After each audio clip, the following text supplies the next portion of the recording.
Thanks everyone for joining us today for Live at Lunch with the Pennsylvania Family Institute. We have people from all over, from Pittsburgh, Mechanicsburg, Hershey, Lancaster. And today our webinar is going to be on suddenly homeschooling, teaching under quarantine with Dr. Debra Bell. This is a really crazy time for so many different families, for students, for parents who are now juggling teaching at home, and instead of starting and planning in the summer about looking at what homeschooling is going to be like, they've found this kind of thrust upon them, some of them while they're now working from home. And so during this time, we've set up this webinar to help people make the most of this situation. So I'm going to pass it over to our president, Michael Geer, and he will introduce our presenter and get us started for the day. Well, thank you, Lexi, and appreciate all of the folks that are joining in. And I see the numbers continuing to climb as participants are joining as we've been doing this series we call Live at Lunch on a variety of topics since we've all been put into sort of pseudo quarantine and lockdown and things. And I've been excited about the event that we're having today with my good friend Debra Bell, who I'm going to introduce in just a moment. But if you wouldn't mind joining me, I'll open in prayer. Father, we thank you, Lord, for this opportunity that's presented to us to hear from experts and those who can really provide some guidance and help on what so many of us have been thrust into, which is suddenly homeschooling, a situation where children are at home because schools have been shut down. Parents are oftentimes at work and shut in as well because of these circumstances. We do pray, Lord, for our country, for our leaders, for our state, and for, Lord, that you would work to bring an end to this, the spread of this disease, and protect those who are working diligently to save lives. But we also pray as well for families that are on this call, and for others across our Commonwealth and across this country and across the world that are being challenged with what they're facing now, especially that you provide guidance today in this webinar. Thank you for Debra and our guests today, and we pray, Lord, that you would guide our conversation here and that it would be helpful and glorifying to you. And we pray this in Jesus' name. Well, again, we thank everyone for joining us here for Live at Lunch with Pennsylvania Family Institute. I'm Michael Geer, with the president of the Pennsylvania Family Institute, and I'm pleased to have joining us someone who I have known since the early days of the Pennsylvania Family Institute because of a long-standing family friendship. Our kids are best friends over the years, and we homeschooled together. My oldest children were homeschooled all the way through. Made other choices, Christian school for some of the younger ones, or cyber charter school, a variety of different things. This is one of the reasons why we at Pennsylvania Family Institute support school choice, because not every size fits everybody.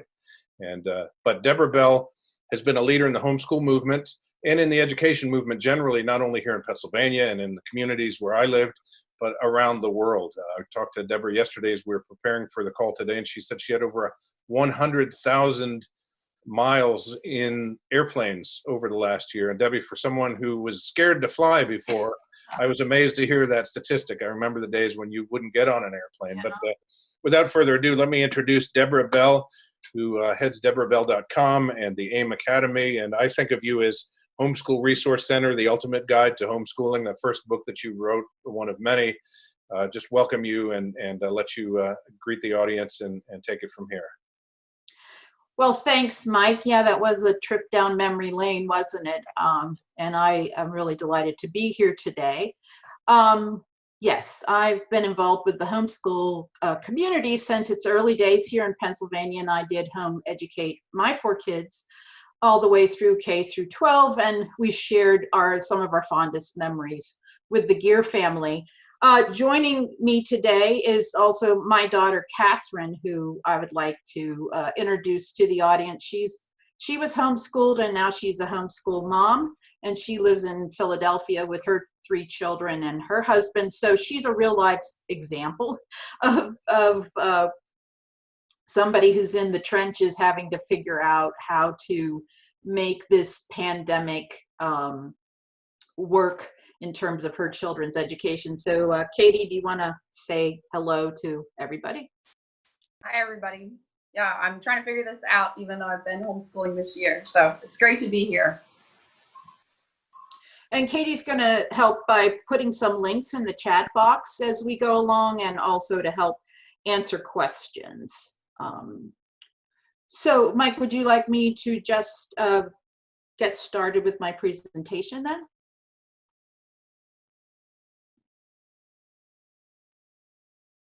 You're muted.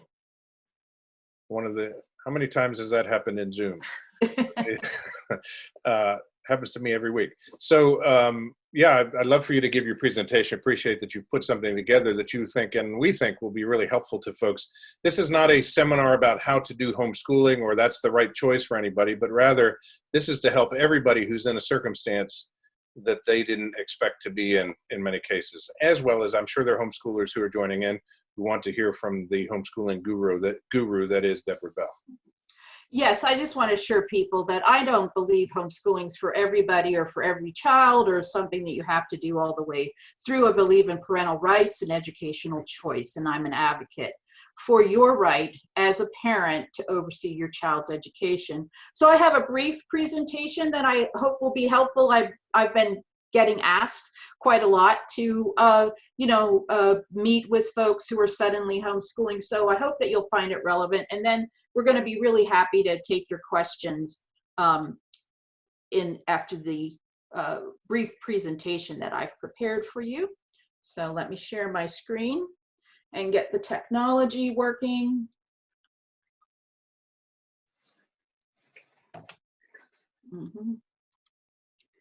All right, and I can't see you or the chat box, so, but tell me you can see my screen, please. Yeah, we see your screen. It looks great, Debbie. Okay, thank you. So we are suddenly homeschooling. Even Katie, who had been homeschooling her 3 kids this year, had her homeschooling world turned upside down by the pandemic and the shutdown. So we're in less than ideal situation here.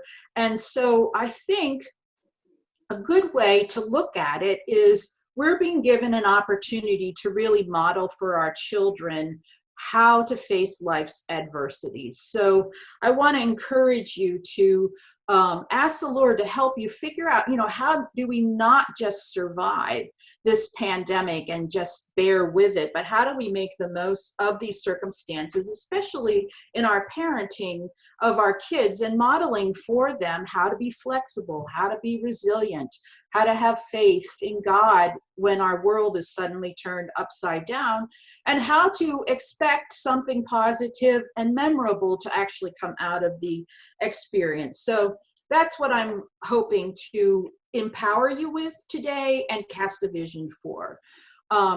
So let me begin by just giving you parents some very good news about your child's cognitive development and how you can best support learning.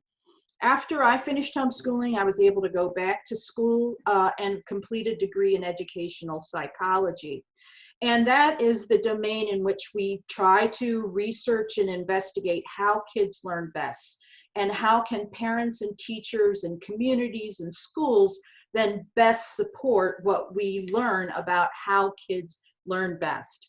And I was in the library one day at Temple University, where I completed my PhD, and I really had an epiphany. We know a lot about how kids learn. There is actually a lot of research about how kids learn. And I realized that if I were to summarize what we have uncovered about how to support children's cognitive growth and development, if we were to summarize that, we could simply summarize it in this way. If we had the wherewithal to build a school from the ground up, like we were free, we had the finances, the policies, the politics of it was all cast away. If we're free to build a school from the ground up, based on what the research tells us about how children learn best, we'd build a home. Kids' ideal learning environment is the family. And that's not to say that that's the only learning environment or that we should all homeschool, but I do want you as parents to realize that your home, your family is your child's first and most influential learning environment. And I believe that this is God's design. what the research shows us kids need in order to learn best and to have optimal brain development are essential nutrients that are readily available in the family. For example, kids learn best when they are surrounded by people who love them and care about them and support and encourage them. And that is something that you do every day for your kids without thinking about it. And ideally their siblings do for them most days of the week, right? But can you think of a learning context, perhaps from your own school experience, where you weren't even sure if the teacher knew your name, let alone does the teacher like me? Or a cast back in your memory to a time when you were in a class where you weren't sure if everybody in that classroom liked you, or you felt threatened or disliked or alienated by somebody in that classroom. In those conditions, our ability to learn is depressed. It is thwarted. But when we're in an environment where we feel secure and loved and supported, and we know these people who are trying to help me grow and learn and develop are for me, we have a great soil for cognitive growth. So right now, while your kids are with you, I just want you to recognize that this is really an opportunity that you have to enrich that soil, to kind of maximize the influence that your family has on your children, and to reconnect with your kids. It's like, it's not just quality time that we spend with our children, it honestly is quantity. So right now you have opportunity to just lavish this love and acceptance that supports cognitive development on your children. And I think during this break, our kids have the opportunity to reset so that when they re-enter a more traditional setting, they're going to actually be in better shape. They're honestly might surprise you with how much they're able to make gains this coming school year. Let's assume that things will return to somewhat normal schedule by the fall. I think that you should be expecting to see that your children have more energy and more motivation and more interest and more capacity after having this long leisurely rest from what can sometimes be a very hurried and harried lifestyle. So Kate's going to put a link up in the chat box for you right now to an article I wrote called Why Homeschooling Works. And it lists 8 findings from the research that explain why I think homeschooling has had such a good track record and produced what I think most people would regard as good results, good outcomes. And all of these reasons that homeschooling works are really because why the family works. And I think you'll find that thinking about these 8 needs that kids have for optimal cognitive development is going to help you really think about this time and maximize this time. Hey, Debbie. So, yes. Real quick, I just want to mention to all the folks that are watching here on Zoom that you'll have the opportunity to ask questions. Debbie and Kathryn are going to take questions here at the end of the webinar. The way to submit a question is to use the Q&A box at the bottom of your screen if you're on Zoom. Those watching on Facebook Live, we don't have the provision. Maybe I can, well, I don't know how to do that. So, but anyway, if you go to the Q&A for Zoom viewers, go to the Q&A box, type in your questions, and you may have them answered dynamically by Kathryn as the webinar is going on, or we will be asking those questions as you post them at the end of the webinar. Sorry about the interruption there. Yes, not a problem. Remember, I can't see you, so just talk over me if you if you want to add to it, right? So don't think about trying to. So I don't want parents to presume that what we should be trying to provide for our kids right now is school at home or something that looks like the school context that they were previously in. I want to rather say, let's lean into the opportunities that you have right now to make your home a learning environment for your kids. And I want you to cooperate with your school district or your private school, your teachers who are providing online services heroically to your children during this time. I don't want to undermine their efforts, but I also want to say be flexible and hold that loosely, and don't feel pressured or unduly burdened to try to create something that looks like a traditional school day. Rather, let's take a break. View this as cross-training, an opportunity to try something different with the expectation that our kids are, there's plenty of time to return to formal education in the future. So lean into the opportunities. And I want to just urge all parents to realize that your child's well-being is your #1 priority. So the pandemic can be affecting children differently. And we want to be attuned to, are our kids watching too much of the news? Are they picking up too much fear and anxiety from us? Has the pandemic caused severe challenges in your home?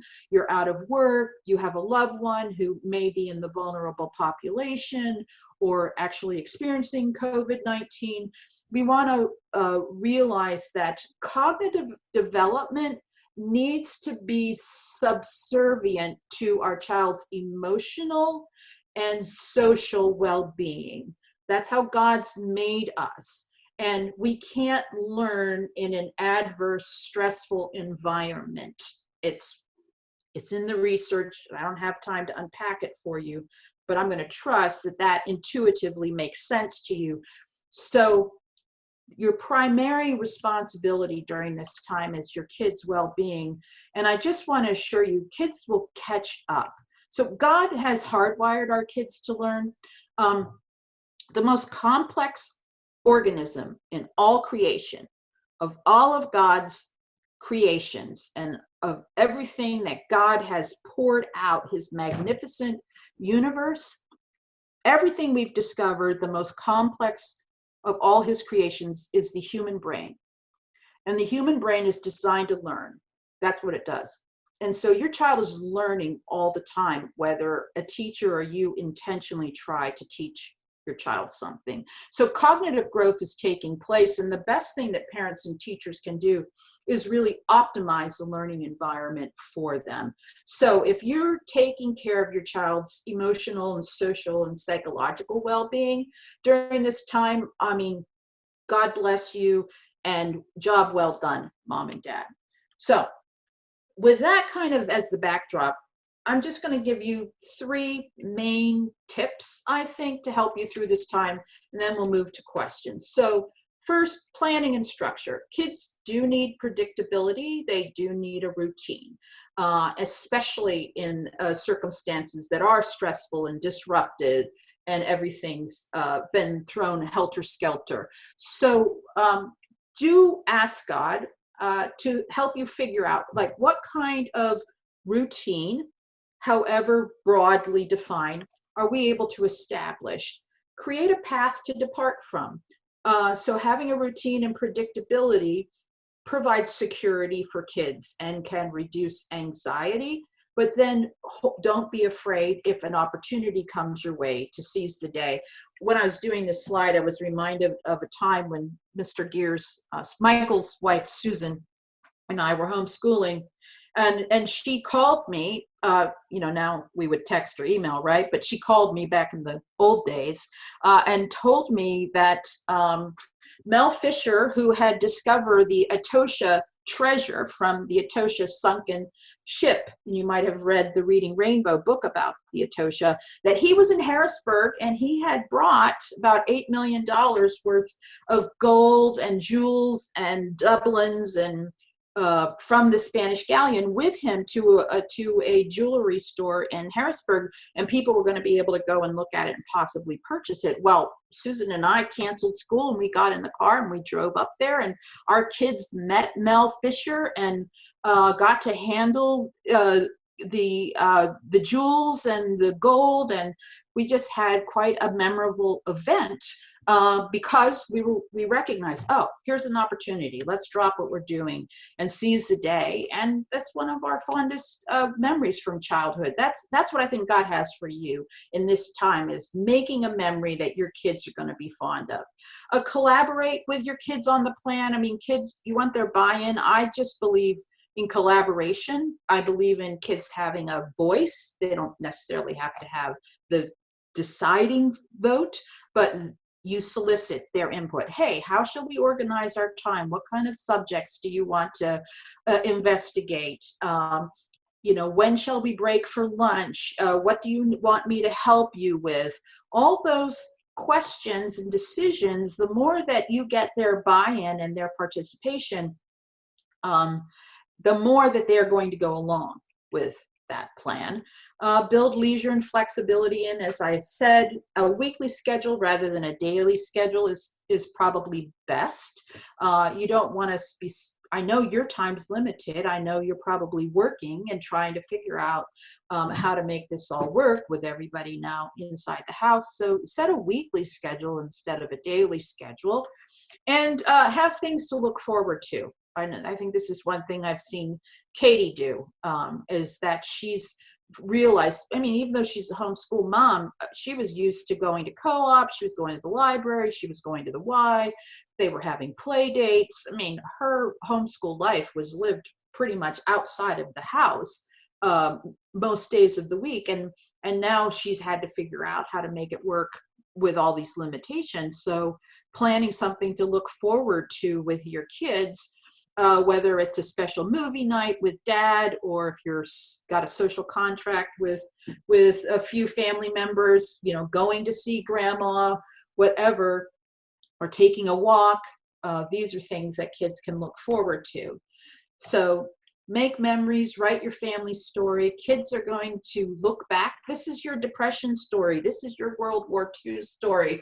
We have the opportunity to be viewed as the greatest generation, like those who came before us, right now, by how we respond and react and maximize the opportunity. So your kids are going to tell their kids, your grandchildren, what life was like during the pandemic of 2020. So plant a garden together.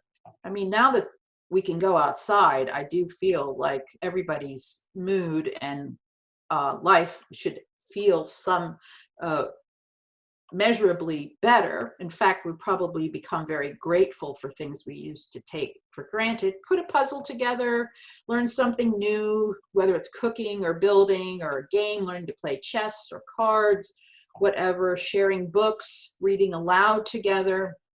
And it doesn't have to be grand, it just has to be memorable. So I don't want to overburden you with like, oh my goodness, I have to make this family memory together. Ask your kids, hey, what do you want to do together? What can we do to share this time together that you would look forward to? And I don't think it has to be time consuming and complicated. It could just be, we're going to read the Chronicles of Narnia during this time. And we're going to read a chapter every night together and talk about it. I mean, if you already read them once, do it again.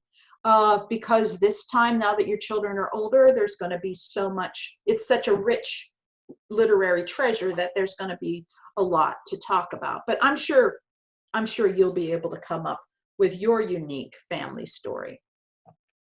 And finally, when you are asked, when you are needed to help your kids with their formal learning, whether it's what their online teacher is assigning or what you're trying to accomplish, and you're working with teenagers and perhaps they're trying to keep up with their math work and it's beyond you, here's a bit of advice. Empathy is everything. I think that coming alongside our kids and acknowledging their feelings, their grief, their loss, even if it's not what you're feeling, but being able to say, I understand, or I feel your loss for you, or taking the time to talk about things, or letting them know that you found Algebra 1 difficult too. All of those ways in which we can validate our children's experience is going to empower them and validate how they're feeling And I think that's important, because if we're telling them, well, you shouldn't be responding that way, you shouldn't be feeling that way, you shouldn't be grumbling and complaining, you should have a cheerful heart.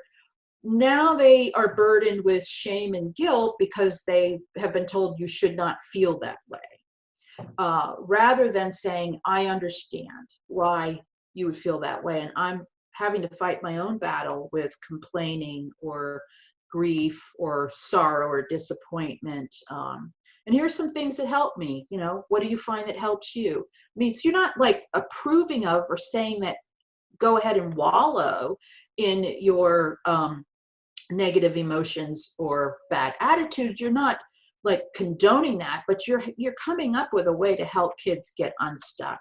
And you don't have to be a teacher. I mean, I think the best model for parents as teachers, whether you're homeschooling or not, is that as a tutor or a mentor or a coach. I think, I honestly, my whole philosophy of education pretty much comes from the sports world. I think the way that we coach kids and teach them how to play scholastic sports, there's a lot about what we think of in an ideal coach that I think can become a model or an analogy for us of what a great teacher looks like. So just come alongside your child, and here's what you can do, and I think this is the best thing for you to do, is to show your child how to solve his own or her own learning problems. So instead of you feeling like I have to teach my child this, what our role is, I need to figure out how to show my child how he or she can learn this,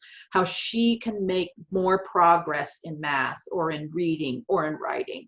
And some of the ways in which kids can learn how to take control of their own learning and captain their own ship is teaching them how to ask for help, having the humility to ask an expert or a teacher, to send an email, or to find a peer who is more successful in that area. Say, hey, can you help me with this homework?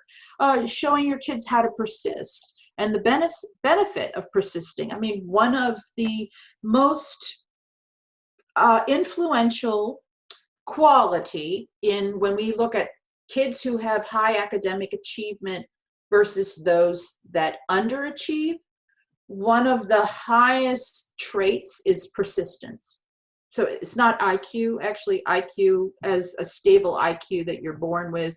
The more and more that we learn about cognitive development, the more and more that we doubt that such a thing exists. There's not that many things that your child is actually, in terms of his brain, there's not that many traits that your daughter is born with that cannot be improved under the right conditions. So kids who develop persistence and resiliency, grit, you might have heard about grit as this ideal trait. These are kids who make the most cognitive gains. I mean, I think God has designed us to benefit from hard work.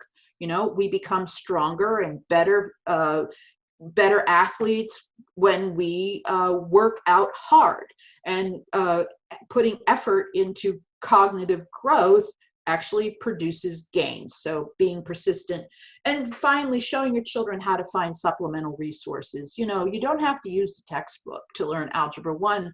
If the textbook seems to be getting in the way, or in a particular lesson, the way it's explained is frustrating, go online, go to Khan Academy.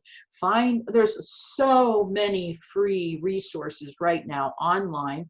And as somebody who has an online academy, I'm having to thank God for it, because everybody is offering their services for free. So why are people going to pay if they don't have to? I do the same thing. But with that said, there's a lot of supplemental resources. So try another algebra lesson. I mean, find the lesson that's in the textbook that your child's frustrated with, and just Google that concept online, and it's going to take you to other ways of presenting the problem. So those are my suggestions for making the most of this opportunity. And at this time, I'm looking forward to hearing from you and what you're experiencing and your situation. And hopefully Katie and I'll be able to give you some advice or point you in the right direction. Oh, Katie, there was another link that I wanted you to post. I just did a brief for the American Psychological Association, which to me was like, talk about my world coming full circle. As the American Psychological Association, the APA, initially was against homeschooling. So it just had the privilege of authoring a brief, co-authoring with a former advisor of mine at Temple, a brief on homeschooling practices. And that has a lot of links in it that I thought families would find helpful. And I also provided Pennsylvania Family Institute with a handout too. So Mike, back to you. Debbie, thank you. Very helpful. And I have a lot of questions. I know Alexis Stefani, who's on our team at Pennsylvania Family Institute, is also joining us on the call. For those who have questions, you can put them for Debbie or for Katie. You can put them in the Q&A box at the bottom of the screen, and we'll be sifting through those and asking questions. I have seen a number of things going on in the chat. A lot of congratulations to you, Debbie, and thoughts or agreement with what people are experiencing at home. I have a few questions related to some of what we're hearing, both from neighbors or folks that are dealing with a situation where, okay, the governor said the public schools are closing down, or all schools are closing down, not just public schools, but the private schools and Christian schools and whatever, leaving parents scrambling. They're, if it's a two-income couple or whatever, they're dealing with work as well as then kids are at home, daycare centers are closed, all of those sorts of things, which we've talked about here. Schools have ramped up to try to provide some online education in fits and starts. Some are able to do it, some are not. I know a family that we have been working with a little bit in the local public school that don't yet have a computer at their house. And so in effect, no education in terms of relationship with the school is happening in that situation. Again, it's up to the parent or parents in that case to try to fill in the blanks. What are your thoughts related to a remote teacher in, let's say, a public school setting or whatever, sending out assignments and concern for the parents? What do I do with these assignments? I don't even understand them myself. And what about grades? And is this going to put them behind for college? And I mean, so many thoughts and things are going through their minds. How do you guide the parent and maybe assure them or give them some sense of they're going to make it through? Yes, Mike, I'm hearing that myself. So I think there's two things you mentioned I'd like to respond to. The first is teachers are sending instructions for the kids. And parents may feel ill-equipped. One, I think you should reach out to the teacher and try to establish rapport and ask if you can talk on the phone and just try to explain to the teacher what's going on. I mean, as you know, Katie's younger sister, Kristen, is a public school teacher, K through 12, home educated, and now she's a public school teacher. So she's one of these teachers who's teaching online, and I know she's trying to do the best she can under pretty adverse circumstances as well. So give, again, empathy, as a parent, give that teacher the benefit of the doubt and see if you can get them on your team to be one of your resource people to help you. The second thing about, I'm hearing, yes, we're getting lots of emails at AIM Academy, which is my online school that Kathryn is a math teacher for. Parents are like, are my child ready for college? Because we have this assumption that you really do have to keep going and be very disciplined in terms of completing these subject areas. So that's not true. I really stand by the research. I think kids having this break, even if nothing really successful happens in terms of learning at your house during this time, and if it's, it's just good enough and we survive, kids are very resilient and flexible, and God has given them this incredible learning machine called the human brain. So I honestly think that most kids are gonna do just fine going back to school in a traditional setting and being able to catch up. If you don't have confidence in that, there are summer classes like AIM Academy is providing summer classes, and this is not a pitch for our services, but we're not the only one. There's lots of online providers. Now, I realize you mentioned families who don't have access to online opportunities. I would look around your church community. Is there a tutor? I think we're going to be able to start reconnecting in some small ways. Maybe in your neighborhood, there's a teenager who would be willing to do a little tutoring over the summer. Because if I was a parent, I'd be treating kind of these 3 months of abnormality as my summer break. And then when we actually get to summer, I wouldn't deny kids summer break, but I would be probably maybe instituting a little bit more structure if I could. Like if camps open up, I might try to do some of those opportunities. That's good stuff. Katie, let me ask you a question. You are a homeschooling mom, also work by teaching others through AIM Academy and things, but also very involved in your local church. I presume they're moms and dads of your age and your age demographic and kids of similar ages who are not homeschooling. Maybe their kids are in public school or in Christian school or other sorts of things. What are you hearing from conversations with other moms about their experience? And have they asked you for kind of, Katie, help me, you're the expert, what do I do kind of thing? What are you hearing? Sure. Well, I don't know that they're saying I'm the expert, but we tend to all be talking about our 2-year-olds and what on earth to do with like the little ones that are tearing apart the house. I feel like that's been a challenge for everyone. Even the teachers, like my mom was talking about teachers trying to support your kids online. They have kids at home as well. So it kind of, I feel like it kind of goes in a cycle. A couple things that I've found helpful is to try to lower expectations and just, even though we're all going through this, it doesn't mean that it's not hard and difficult. And I mean, we've scaled back a bit to math and reading, and then if other things happen, that's great. But if they don't, and we're kind of cueing our school days off the weather as well, because when we get a nice day, we kind of need to be outside. But yeah, and I also think that connection, my mom referenced reaching out to neighbors, that type of thing. I mean, God designed us for that. So I'm finding that to be a lifeline, texting, reaching out to other moms for tips and ways to make things work has gone a long way. Alexia, you've looked at the question panel. If you have questions of your own or questions that have come in from the audience.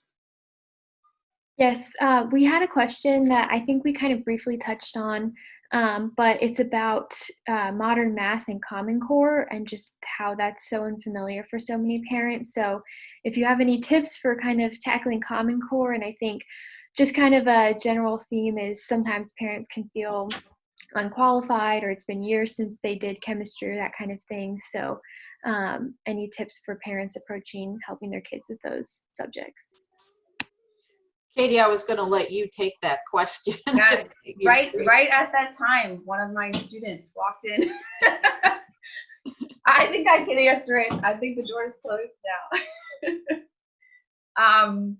Yeah, with Common Core math, I think I'd want to know like kind of specifically what it was to be able to answer it a little better. But I can say in general, having kind of seen a lot of discussions about this, I think something that's challenging for parents is when our children are learning math in a way that was different than how we were taught. And it can be a good thing. You have a better understanding of math if you learn it in different ways with different representations. So the easiest thing for us as parents is if we learned how to multiply using a certain framework, we'd like our kids to learn it with the same framework so we can kind of follow what's going on.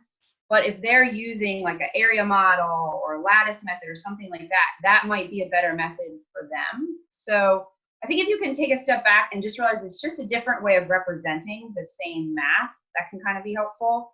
And I also think, there's nothing wrong with showing the way that you're comfortable with and seeing if that works for them, go for it. I don't think you have to keep drawing lattices just because that's what their teacher had. But sometimes I see parents are kind of resistant to like use that representation, but it might be helpful for the kids. So I would try to cue off of what is working well for your child, even if it's a little bit of a stretch for you as a parent.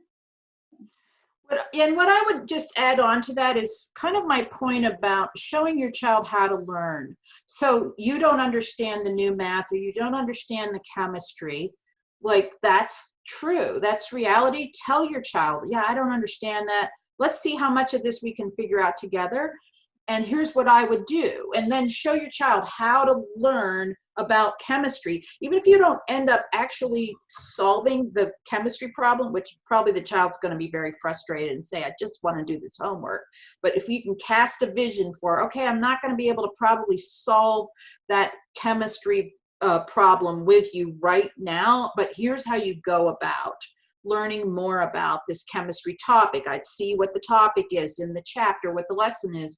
Go to Khan Academy or Google it online, or ask somebody in your church or community who you think might know, can you explain this to us? I mean, Katie's actually the author of a brand new elementary math curriculum. And one of the methods that she teaches parents who she's training right now to use it over and over again is just this concept of starting out with the concrete, experiential, tactile experience with counting, let's say. Then there's the pictorial, which is where you write the numbers, or where you put the beans, a drawing of the beans on the page, and the kids count the beans on the page. And then finally you convert those actual beans to the number 6 plus 4. So even with chemistry or literature or writing or anything that you're having to help your child with, if you could just go back to the fundamental level. Like, for example, I would go to the library and get a children's book when we were doing something that was really sophisticated and complex. We'd go get a children's book on astronomy, and we'd read that, because that always has the big ideas in the most simplest terms.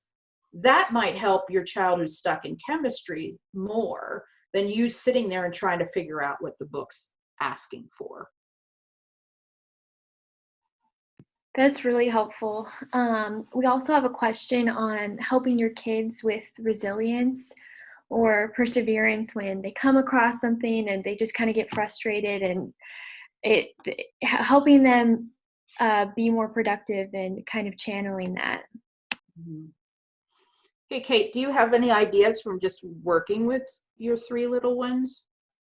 Yeah, well, I was actually going to say, just thinking about my own experience being homeschooled, that I do think that's the greater lesson, like helping kids develop resilience and learning how to push through things that are hard.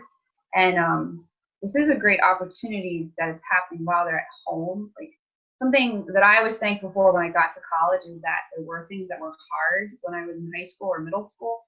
My parents could coach me through so that I was prepared to face challenges when I was like on my own. Like, I think the learning of resilience and the learning how to learn are the greater lessons than the actual content. And yeah, I mean, I think sometimes I find it helpful to just teach right into it. Like, I know you're frustrated and this is challenging, but it's important to learn how to press through when something's challenging or hard. I mean, obviously, I have really little guys, so we sometimes take breaks and those types of things. But normally the biggest shift that has to happen is for me to realize what's more important than this math lesson or what's more important than this phonics lesson is that we're learning how to work hard and how to ask God for help and to not give up and kind of step away from the objective a little bit. Yeah, I'm glad to hear Kate say that, because that was, one of my ambitions in homeschooling. I would just say to parents, so I think learning resilience is really important, but in the context of an unprecedented worldwide event like the pandemic, I also want to say, let's have realistic expectations. Like, character training may not be, that might just be putting too much on the pile under these conditions. And that's why I think empathy is everything. Like, just telling our kids, like, I get it. This is unprecedented. This is like first time in history that the whole world has been sort of going through something in real time together. Yes, we've had wars and other epidemics that affected everybody worldwide, but it's almost like we're in it together and experiencing it together. So I think we got to keep that front and center.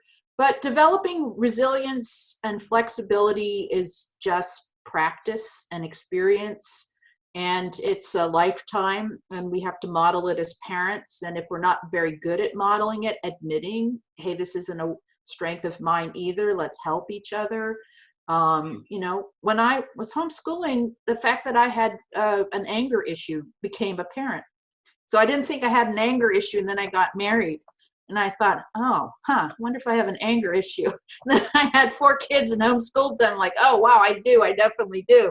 But so that was part of our homeschool story, is that God delivered me from that. But it wasn't overnight. It was ongoing. It was a daily battle. And I can honestly remember my son, Mike, was instrumental, and he was 12 during the season this was really coming to head. And I just remember him putting his hand on my shoulder and saying, hey, Mom, I don't think you want to be responding that way.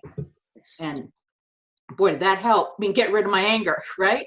So I just think it's the same thing with resilience, or whatever you're trying to see produced in your children, is like kind of be in there for the long haul with them and realize it's going to take time, and let them know that you're going to stand with them no matter how long it takes.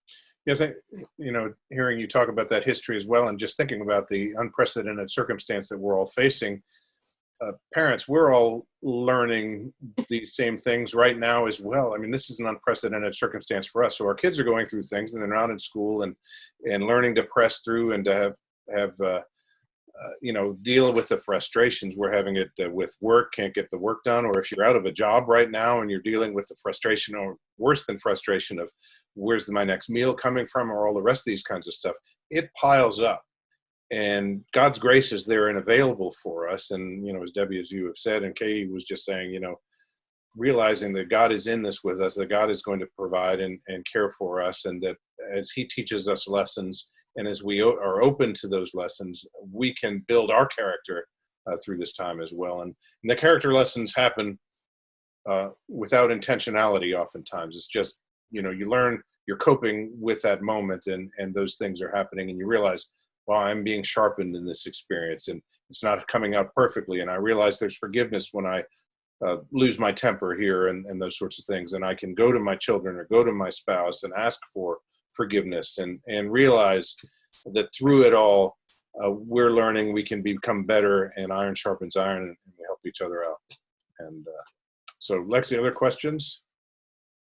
Yes, we've had a couple questions about places that parents can find resources. So some of those are for younger kids who are like preschoolers and are missing kind of like the fun aspect of school, and then also for different ways that parents can connect with teachers, or how to reach out to their kids' teachers over Zoom, or yeah, just different ways for resources. Yeah, I sent in a handout, Mike, of resources and communities, online communities, and books that I thought would be, if you wanted to read a book on home education, that I thought the authors had a perspective that was particularly helpful in these kinds of conditions. So I think we can provide that for you. Hip Homeschool Moms is the largest online community. So Katie, can you type that in the chat box for folks? And it's in the handout, but I would send you there. They have a huge website, and then a massive Facebook group. And so you can find parents who are like you and going through what you're going through. You can find people to connect to through them, or groups like them on Facebook or at their website. Might be a suggestion.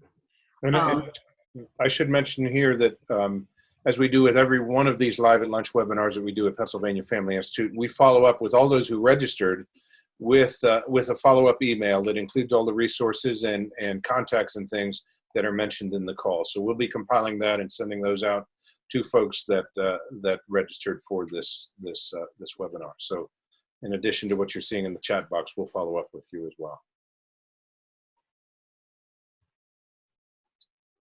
Okay, and I think there's some other questions. Lexi?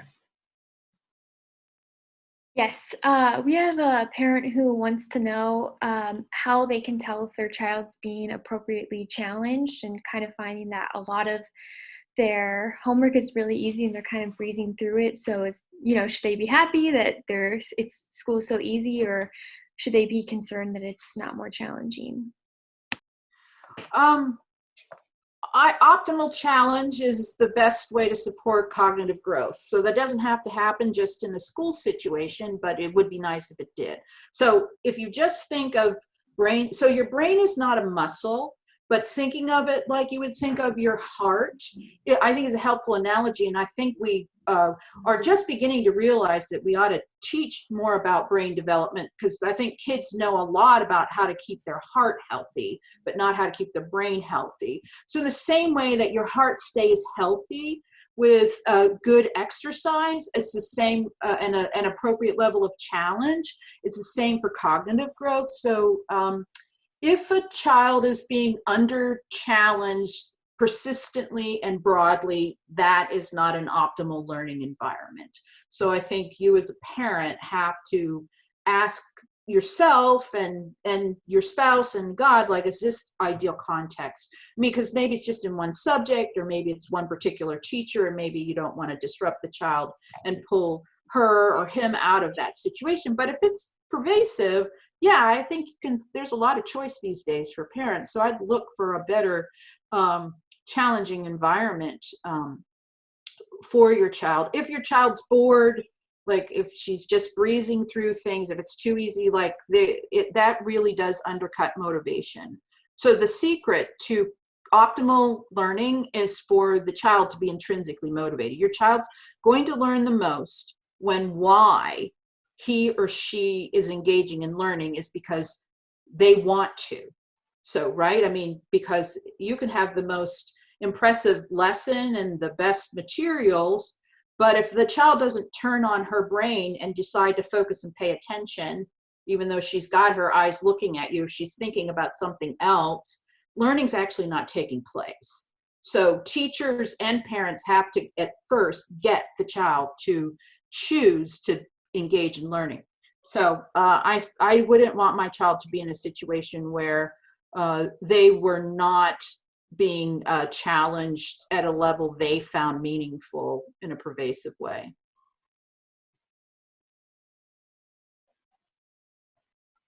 I had a comment I wanted to make too, if I could, while we're getting the next question queued up. I just kind of felt impressed, like for us as parents, to really think about what we want to go back to. Like when this is over, and it's going to be over, you've had a lot of time now to have everything stripped away. And maybe as you reflect on your life and your lifestyle, you've realized it was excessively busy and stressful. And maybe you don't want to just go back to the way it was. I mean, I know I'm reflecting on, when I have the chance to rebuild our lives after this, we kind of have the opportunity to rebuild it in a new and better way. And I do think that's something that, it's a kind of a God's blessing in a very tragic and difficult set of circumstances, that we'll be able to maybe cut some things out of our lives or simplify our lifestyles afterwards for our children's well-being. Debbie, let me ask you a quick question that, since I'm of the grandparent age here now and have grandchildren, what are you doing to maintain any sort of contact with your grandchildren in the situation where we're supposed to stay away and, all that kind of stuff? Are you cheating, or are you find some other way? Busted. Yeah, no, Katie, go ahead and answer. I mean, no, we haven't been cheating a lot. So we practice social distancing visits. Not many. We're doing Zoom. What are we doing? Zoom, Voxer. I just sent his science presentation for grandparents to see, to try to get affirmation for the school we're doing. Yeah, we're connected online pretty regularly, but we might also be seeing each other. I don't know. I think I might have seen them a couple times. And I think that is, it is kind of important to stay connected, and to help, if we are grandparents, if we can come alongside and help our kids with taking some of the burden from them in this situation, they're going to remember that. right? Because you parents are definitely, this is pretty unprecedented set of circumstances. It's not natural. I think we should just acknowledge that God made us to be social animals. He designed us for community. So nobody should really be trying to figure out how to do this well. No, I think you're right. And what you said just a few moments ago related to when we rebuild our lives, to look at, okay, what can we shed that we, that we thought was critical to our lives that we're not doing now. And we realize, hey, I don't need to reintroduce that. I don't need to reintroduce this busyness or this materialistic, I need to go shopping now and buy this or buy that or have this in my life.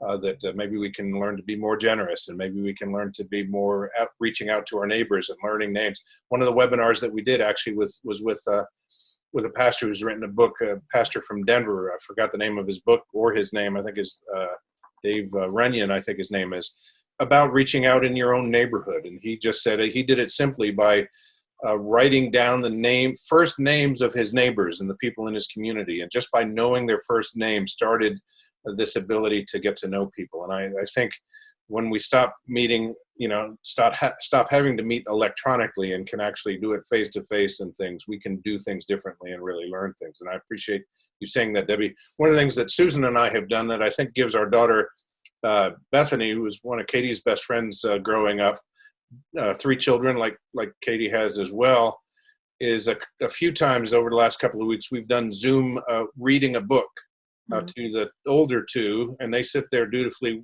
not dutifully, I don't know what the word is. They pay attention. Somewhat beautifully. They actually like it. They and actually William looks at the book, the older one, and actually reads it, some of it as well. So he's practicing his reading skills. It warms our heart to see our grandsons there, and it gives Bethany a break that she doesn't have to deal with 3 at that time and just can deal with the 18-month-old who's tearing up the house. So those are some of the fun things. I guess we'll go a couple more minutes. We're reaching the top of the hour, but if you don't mind sticking around, we'll go. We started a couple of minutes late, so we'll ask Lexi if you have a couple other questions. And then we want to give people the way to get in touch with DebraBell.com and your resources there with AIM Academy. Another question that I think a lot of parents are struggling with is, how do they balance homeschooling kids of different ages? So if you have younger kids and high schoolers, you're trying to balance that, what does that look like? Yeah, Mom, you said in the promo video you were going to tell us how to do that. So I've been waiting.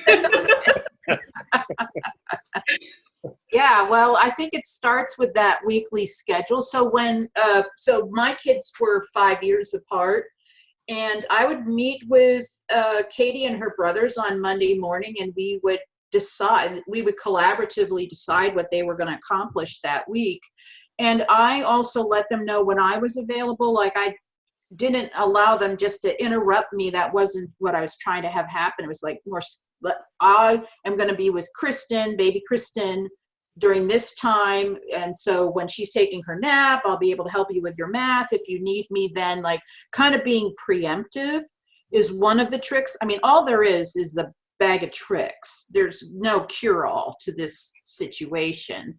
Katie did a lot with her younger sister, Kristen. Like, having your older kids teach your younger kids is not only a way to manage the age difference, but it's actually good for the older student to be explaining to a younger sibling how to do something, because in any given learning situation, it is the teacher who learns the most, not the student. So if you have to teach something, you're going to really know that material. So having your older kids work with their younger siblings is a good way to do that. I had special toys that I only brought out when we needed to be doing school.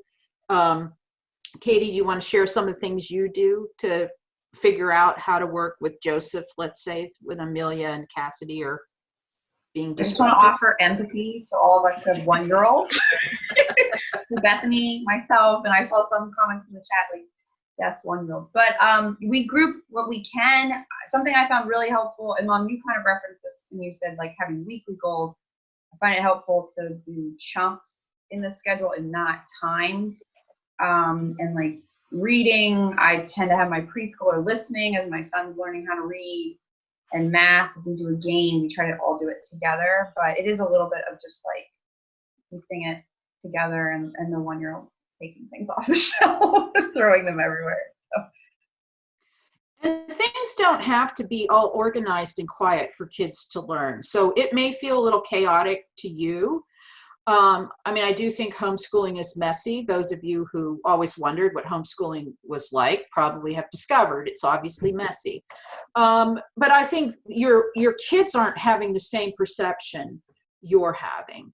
And I do think that's why online classes have grown. I mean, Katie and her older brothers were early adopters of online classes.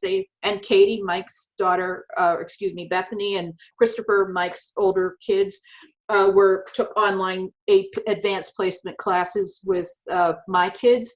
And those were probably very early as one way for us to kind of offload. So I do think as parents, if you're really trying to do homeschooling long-term, your game plan is you got to offload high school so you can work with your younger kids. Because the younger kids need more face-to-face. They should not be online, but it's not that detrimental for older kids, for teenagers to be learning online.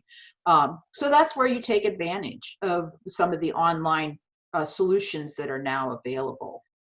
Okay. Let's take one more question, Lexi, and then we can wrap here. The final question, and this is also something you kind of touched on, but just if you have any more advice on it, is for parents who are working at home and what that looks like also teaching at home. Yeah, Katie, can you go first while I think of an answer, since you have your husband working at home? Since my son came upstairs during this session, I guess I try, well, it's tricky. I think the main thing I try to do is have sections of the day that are dedicated. So I'm not always thinking about work or always thinking about homeschooling. So we typically do our schooling in the morning, and then the afternoon is when I work, or I try to work before they get up in the morning. But I mean, everybody's been saying this, but this has changed everything. We had to rework schedules, and then I feel like every couple weeks we rework it again. But I do think if you can, it helps to try to have like, okay, these 2 hours is when we're going to focus on schooling, and then I'm going to try to focus on work.